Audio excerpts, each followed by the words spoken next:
You're locked on to Hans Olsen and Scotty Chin. That's right. Yeah! On 97.5, the KSL Sports Zone.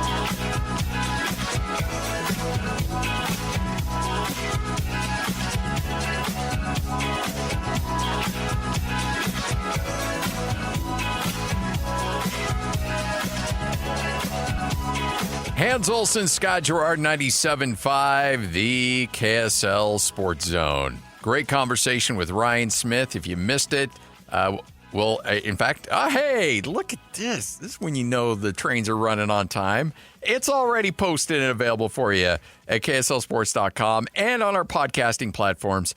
Just search Hans and Scotty, and you will be good to go. We talked a lot about the NBA draft and the lottery. He broke the news. His wife, Ashley, will be representing the Utah Jazz at the NBA draft lottery on the dais. So, again, that's big news. That is big news. I'm telling you, you mentioned it. Anything who I am professionally or what I've been able to accomplish has all been because of one thing. Yeah. Jenny, my wife. That's all I ever think about. And Ryan Smith has told so many stories about how Ashley has put him on the path that he's on now and helped out. And that is why he's like, you know what? She's been nothing but good luck in my life. So maybe she can bring some good luck to the Jazz. It's going to happen. Everybody think it into existence because it's time. It's time for the Utah Jazz to start to recover. And it's also time for the Utah Jazz to get theirs. Yeah. When's the last time they were a benefit of anything from the NBA? Anything that the Jazz have ever done, it's been through their own will. When's the last time that the NBA gods actually extended something to the Jazz like, oh, here you go. This might help. Yes. It's never happened. This would be the first time. It's like, it's time. I think that Ashley is the right person. I think that 2025 is the right time. I think we just saw it with the Mammoth, and I think it's time. And by the way, you might want to come and hang out with us at the big party that we're throwing at JCW's in Harriman. That's right. Will the Jazz end up with the number one overall pick? Well, join the zone. We will be live at JCW's in Harriman, 5251 Anthem Park Boulevard. We will be there May 12th. The entire show will be there from, JJ and Alex will be there, but keep in mind that we'll keep all of our hosts will be by there in some way, shape, or form. So we're going to have ourselves a good time coming up on Monday, and hopefully we're announcing the Jazz have the number one overall pick. There's just so much that gets unlocked with that, especially in a year where Cooper Flagg is the guy. There's so much that opens up in terms of what you can do. You're going to have not only quite possibly a generational player, but you're going to get him on the cheap for a few years. You'll also be able to acquire a player of that caliber without having to use any of your assets to acquire that player. That's the big one. You then can use that flexibility you didn't have to use to try to bolster your roster. There's just so much that becomes available to you when the NBA gods smile upon you like that. Okay, so I have slow played this thing because I don't like to get caught up in the number one race because I hate getting my hopes up. But let's just take a look at a couple of things. Going back to 2020, number one overall pick, Anthony Edwards. Look what he's done with the Wolves. So, so I've slow played this by telling people the last time there was a number one pick that won a championship for the team that selected him was all the way back in 2011. It's only happened 3 times since 1996. It's only happened 3 times that the number one overall pick won a championship for the team that drafted them. 3 times since 1996. Last time was 2011. But let's set that aside, and let's just take a look at this. 2020, Anthony Edwards. Look at what he's doing. Yeah. It's a possibility that he gets Minnesota to the Western Conference Finals. 2021, Cade Cunningham. Look what he just did with Detroit. Yeah. I mean, Detroit was right there, pushing to the brink. Wins that we would have never expected. and a Detroit Pistons team that feels like they've been in the dumps for the better part of 25, 30 years. And Cade Cunningham is dragging them by the back of their neck. Okay, another one, Paolo Banchero. There you go. The Orlando Magic. How long have the Orlando Magic been mired in muck? And Paolo Banchero gets them to the postseason and is just starting to grow. And which, by the way, out of all those, Anthony Edwards, Cade Cunningham, and Paolo Banchero, I think he's got the most potential to be the biggest of the three when all is said and done. Wow. And I'm talking about the best of the three. Yeah. Which is a lot to say because I know you love Anthony Edwards. I love Anthony Edwards. But Paolo Banchero, his body, his build, if he's committed, like I think he is, he's going to be crazy. But the one that stands among all of them is the alien. Yeah. Which in 2023, the alien was chosen, and he is going to be the next great thing. It's now San Antonio has taken a couple of years to get ramped up. They ended up benching him this year so that they could finish in the lottery, so that they could try to, luck out and get something big to put out there with Victor.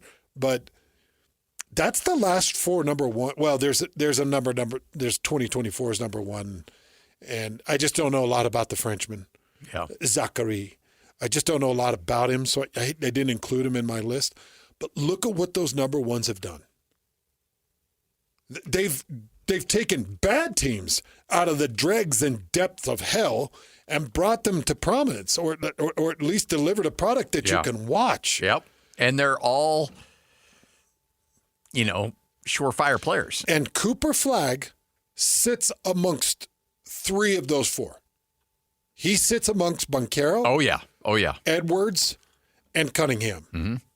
He does not sit amongst Victor because Victor is weird. He's a freak. Yeah.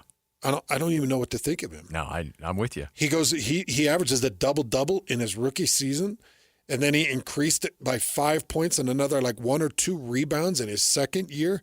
I don't even know what his freakish ceiling is. His block shots, his 3-point shooting percentage. I mean, you've combined multiple players into one person. He's unlike anything that's in the NBA. No, or anything that's ever been in the NBA. Or anything that's ever been. So we'll set him aside. But Cooper Flagg is right there amongst the Cade Cunninghams. Yes. And the Anthony Edwards. Mm-hmm. You'll have a guy who's a year in and year out all-star player who will once in a while be in the conversation for an MVP. Yep. That's the ceiling for him. This is 97.5, the KSL Sports Zone. This is DJ and PK. Stephen Ellis, prospects analyst and associate editor for Daily Faceoff. When we're looking at Utah in general, this is a team that is going to be on the up here for sure. And I'd say they've got a top 10 prospect pool. And you look at Tija Ginla, it's a guy who's just a workhorse. Dmitry Stimashev, he's played a lot in Russia. I really like Maverick Lamoureux. I love his size. Daniel Boot, 6'6" as a forward, which is very rare. And then they've got a really good goalie in Michael Arabel. When you look at what makes a pipeline really good, it's how many pieces at every position can you find? And Utah does have one of the deepest ones there. And I will say, if you get Porter Tone or Anton Frundell or even Caleb Denoyer, those guys are probably going to be the top prospect in the team system. That's why that fourth pick is going to be a huge boost for what is already a really strong program. Catch DJ and PK mornings from 6 to 10 on 97.5, the KSL Sports Zone.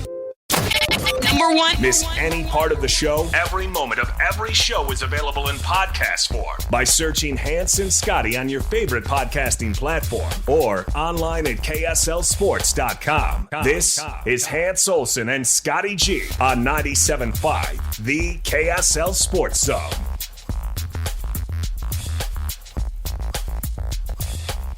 Hans and Scotty, 97.5, the KSL Sports Zone. It is back, folks. Bare knuckle fighting.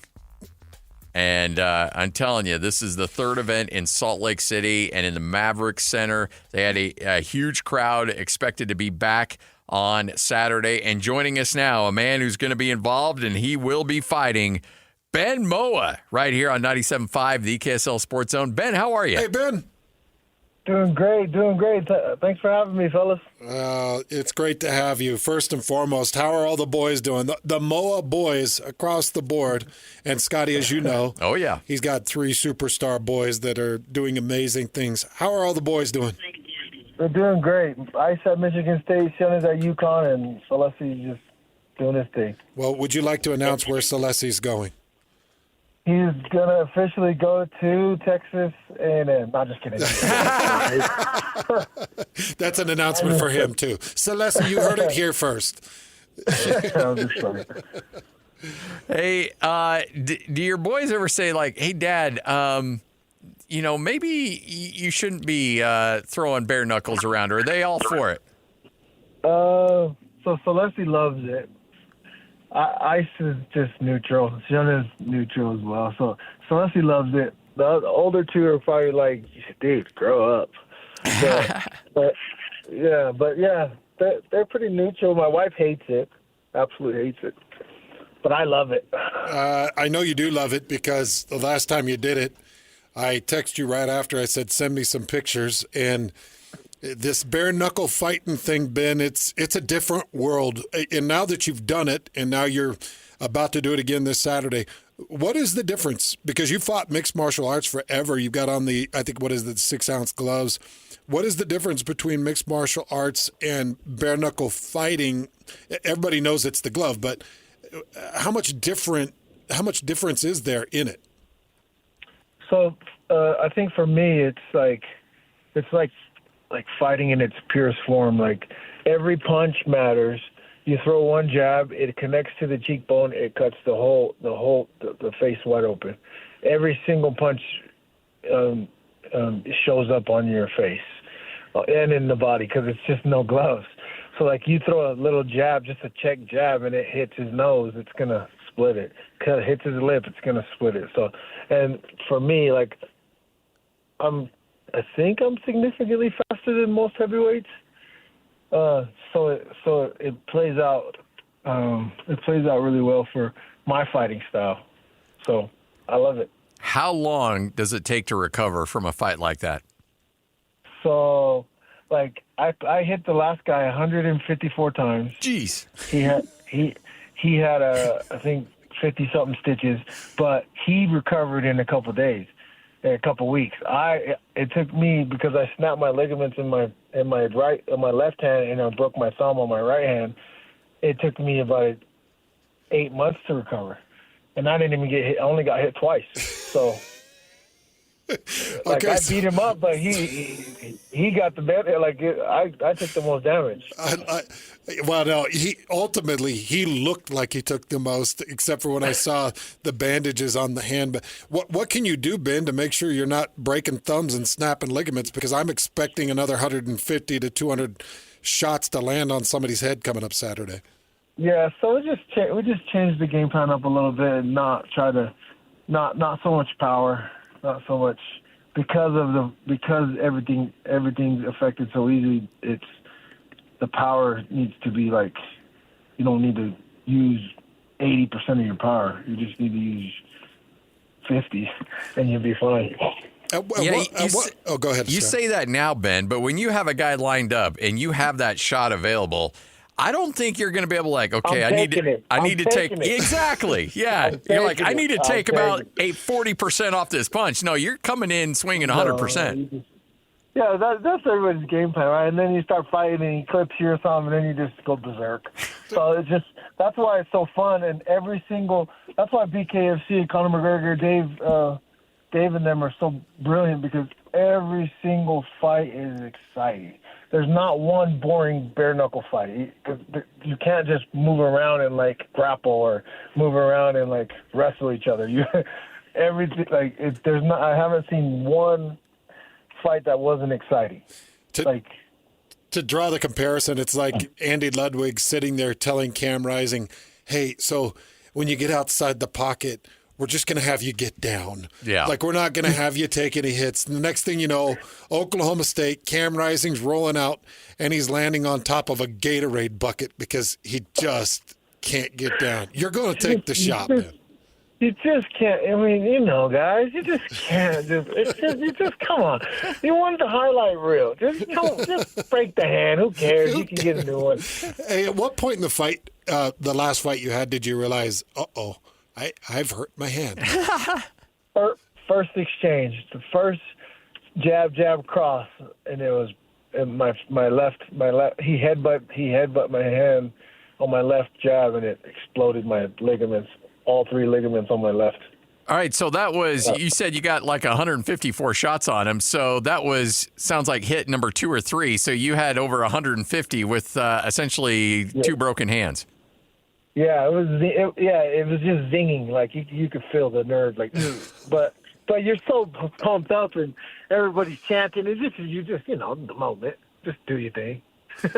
I want everybody to come out and see Ben and all these other fighters do their thing. By the way, another one of my favorites, Dan Gardner, is going to be out there. He's actually one of the executives for Bucked Up, Scotty, that's going to be jumping on the show here soon. But Dan Gardner will be out there. I called a few of his fights back in the day, Ben. And yeah, he was awesome. I can't wait to see him. Jordan Smith, Dan, man, these guys, it's going to be a cool card. Just so everybody knows, Jordan Smith is a local, homegrown dude. I called a bunch of his fights in mixed martial arts back in the Showdown fight days, Ben, and that's just across the board. A lot of local fighters that are going to be in the ring. And as Ben mentioned, this is just a different level of entertainment. For those of you that have been to mixed martial arts fights and somebody takes somebody down and you go to the ground and then they grapple for 3.5 of the 5 minutes and you're thinking, geez, man, let's get it back up to the feet. This is 2 dudes, bare knuckles, standing in a cage, throwing blows at each other, and it's an affordable ticket. Again, it's this Saturday, May 10th. It's at the Maverick Center. We want you to get out there, come watch this thing, and have a blast with us. Scotty, I don't know what you got going on Saturday night, but I think I'm going to get you out to your first bare knuckle event. Yeah, I think it would be a blast to go see this. And look, so there's no wrestling elements involved in this. It's all just straight up boxing. No, so if you get a clinch, they break it up in less than 3 seconds. You can't. They push the boxing aspect. It's bare knuckle boxing. No real grappling. But if you grab somebody and gable grip them, then you could punch them. But this is as close to the Kumite as it comes, Scotty. And I know you were raised on blood sport. Oh yeah, exactly, blood sport. I want you like having glue and dipping your hands in nails. Before that's kickboxer. Yeah. That was kickboxer, was it? Yeah, that was kickboxer. But Ben, what kind of training goes into this? Like, how much effort have you put into getting ready for this fight? So I've been getting ready since November because there was a kind of a little teaser of they might come back. I don't fight during football season because of my boys, so like this one played out perfectly for me. Now tell me a little bit about your opponent. The Freak. So he fought Stipe Miocic. Everybody knows his heavyweight champ. He fought him in his second fight. That's kind of his thing. He's about 5'9", 200. He fight 275, cuts down to 265. At 5'9"? Whoa, 5'9"? Yeah. He's gonna want to clinch. He's gonna want to scrap. He's gonna want to get in there and dirty box.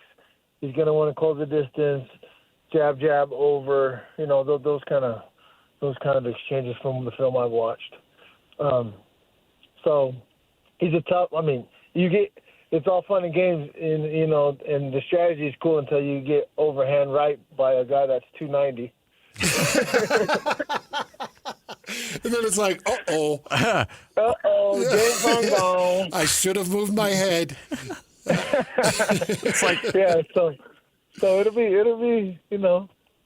the dude's a monster. I've seen a couple of pictures of you training. I know you were training with Jordan a little bit. Who else you been training with, and what gym you been training in? So I've been training at One Hit MMA. So I train with Zach Partridge. He's on the card. Aldo's the only person I've ever trained with. So we always do everything with Aldo. One of the best gyms in Layton, the best gym that I've ever been to. So I've been training with Joe Rodriguez, Mason, Kung Fu Panda, Mark Gonzalez, all my boys. So, again, the event coming up on Saturday, there's a public ceremonial weigh-in. By the way, we're just looking at a picture of your opponent. Yeah, he's a hefty mamba jamba you're up against, right? He's a tank. Yeah, he's a little tank. Yeah. The public ceremonial weigh-in will be Friday at 7 o'clock, and then the event coming up Saturday at the Maverick Center. Get your tickets. Bare Knuckle Fighting Championship, the world's fastest growing combat sports, because, frankly, I think there's a lot of people out there that just want to see a good old-fashioned brawl, and that's what you're going to get here. Let's do it.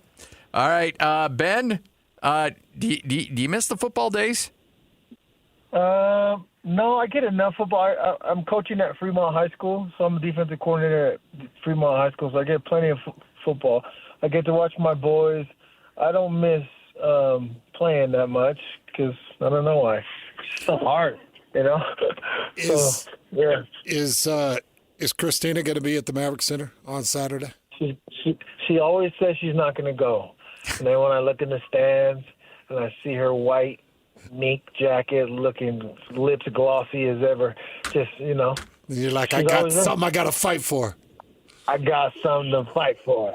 She never wants to go, but she always comes through for me. Yeah, she does. She's an amazing wife. She's why you're any good at all, Ben. 100%. Oh, man. Well, hey, keep those hands as safe as you possibly can, and let's get a recap on this. I'm excited to hear from you. I'll see you Saturday night after the fight, Ben. You better not cold shoulder me, dude. Come on now. Never had. If I did, you'd squeeze the hell out of me. hey, but don't get your sweat on me either. We'll keep a nice distance. Hey, Ben, if Hans got into a ring for a bare knuckle fight, how do you think he'd handle himself? He would, like, you guys don't understand. I've known Hans for 20-something years or something like that. He would destroy somebody. That's what I think, too. Absolutely destroy him. Like, he's probably one of the strongest human beings I've ever met. It's not even close. He would destroy somebody. And he's a little morally flexible, too, to the terms of, like, if something's not going his way, it doesn't matter if there's going to be a biting. He'll grab and twist. Yeah. He'll grab and twist. Yep. That's what I was getting at. I'm going to send you $20 for that, Ben. I appreciate the vote of confidence, buddy. Yes, sir. All right, brother. Thanks, Good luck Ben. on Saturday. We'll see you out there. Okay, thank you. Get those tickets now at the Maverick Center. Let's just say I've locked up with Ben a few times. Yeah. Ben thinks I'm strong. That guy, Ben is next level strong. Like, I am strong. Yeah. Ben is crazy, freakish strong. You know, he's got a little bit of every kind of blood in him. He's half black, half Tongan, half white, half everything. He's got the best parts of every different genetic makeup that you can possibly throw out there. Plus, the dude's been shot. So it doesn't matter. Like, break a hand. It doesn't matter. Yeah. He had 4 or 5 9mm bullets riddle his body. And this is all you got? A broken hand? I think I can deal with that. Oh, wow, my hand tingles. That's nothing like hot lead melting through my body. And by the way, I think you bring up he's calling it tingling.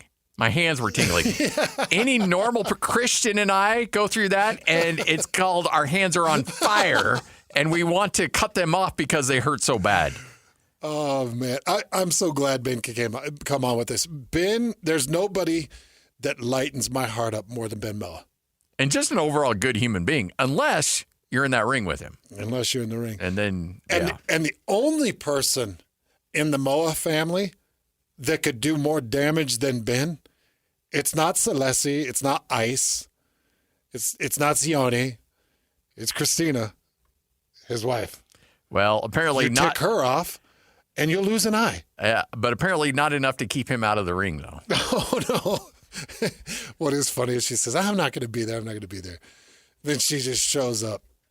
But mink coat, glossy lips. And Ben's like, yeah, let's take care of business. For those of you that are recognizing some of the names I'm mentioning, Celesi Moa, or as they call him, Sa Moa, is the number one recruit in the state of Utah, and he's wide receiver / DB, and he's got offers from every major university in the country, and it literally listed as the number one recruit in the country, out of the state of Utah. Yeah. And then his other boys, Ice Moa, was at BYU as an outside linebacker and signed a really nice contract with Michigan State. And then Sione Moa, who you know, started his career up in Logan at Utah State, was just at BYU. He signed a really nice deal with UConn. So all those boys doing great things in the world of football sports. It. Good family. Hans and Scotty, little whole world news coming up next right here on 97.5, the KSL Sports Zone. Go! It's time to span the globe for the hard-hitting news you care about. Well, not really. But hey, at least we found it interesting. This is Whole World News on 97.5, the KSL Sports Zone. Truth. Christian, this is just the tip of the iceberg on our off-air conversations. Every day. Christian's in there just cackling. Cross-training, like deep squats, Pilates. Favorite protein bars. Protein bars, high bunch of man talk. Protein, because the protein melts the fat off. But that's what they say. I don't even want to give you this whole world news because it's so disgusting. I'm so sick of people in this world and their stupid lawsuits. This guy I saw this. Listed as John Doe is suing the NFL for $100 million over distress caused because of the collusion to not draft Shedeur Sanders. That's John Doe is code for either Mel Kiper Jr. or Deion Sanders. One of the two. Mel Kiper as John Doe.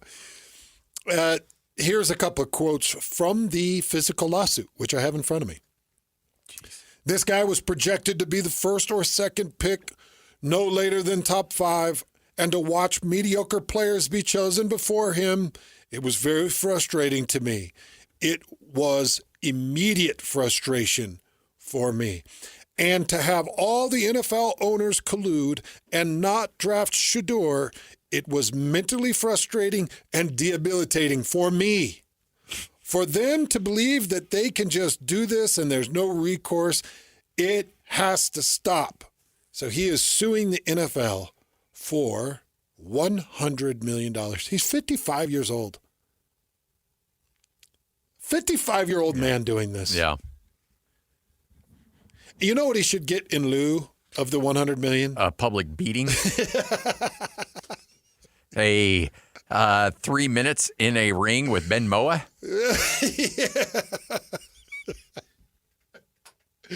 Bare knuckles and all? Yeah, oh yeah.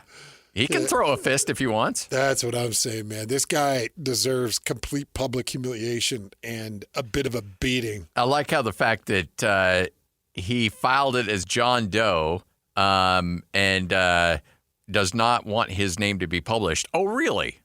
I wonder why. Because it's a stupid lawsuit, and I hope nothing but bad things happen to you.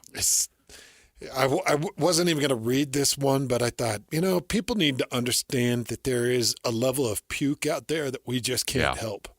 Well, I think you get to a certain point in your life where you're 55 years old and you realize I've got nothing in retirement, so I'm going to throw Hail Marys in hopes of being able to retire, including a $100 million lawsuit against the NFL, which has no relevancy or no credibility whatsoever, in hopes of getting something right here on 97.5, the KSL Sports Zone.